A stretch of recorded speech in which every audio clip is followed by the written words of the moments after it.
Good evening and welcome to our movie of the week, The Quick and the Dead. And here is your host, John Hinde. Well, tonight we've got one of our first classic Western movies for a long time. And a classic Western movie is something that I love. This one's called The Quick and the Dead, and it's a telly-movie, but with so many of these that I've been looking at lately, I have been gaining more respect for telly-movies. And this one has a great cast. Sam Elliott, you'll remember him from Mask. He plays the charismatic Western hero. And then there's Kate Capshaw, and everyone remembers her from her leading role in Indiana Jones and the Temple of Doom. And there's Tom Conti, who really ought to be remembered best for his funny role as Norman in that marvellous BBC series, The Norman Conquests. Capshaw and Conti play the tenderfoot couple from the East, battling to make a home in the untamed West. And mind you, classic Western story though this is, The Quick and the Dead does have its 1980s touches, like Kate Capshaw, who can very much take her destiny into her own hands in this battle for the Wild West.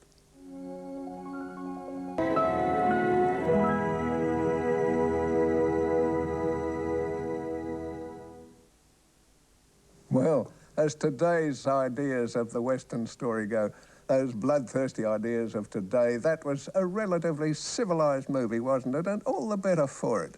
Within reason, I can always agree with what one of the producers of The Quick and the Dead said about the true Western, like this one. He said that it's America's form of Greek tragedy, the pure manifestation of good and evil.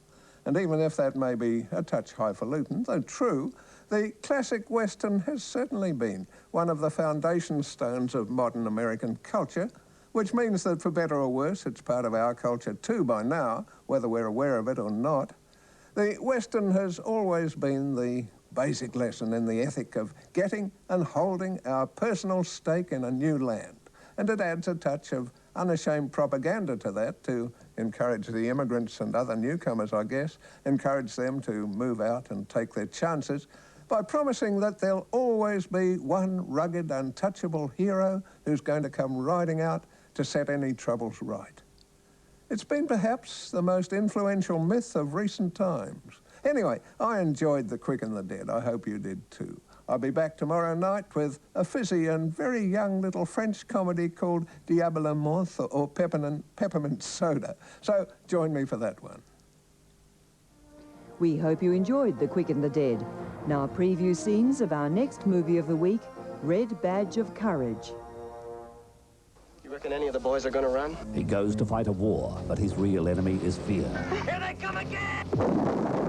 Red Badge of Courage, a classic story of the American Civil War, a story of bravery and cowardice. He runs, but he can't escape. Damn you. No! Richard Thomas, the young soldier who earns his Red Badge of Courage. Your Friday night movie, 8:30 on ABC.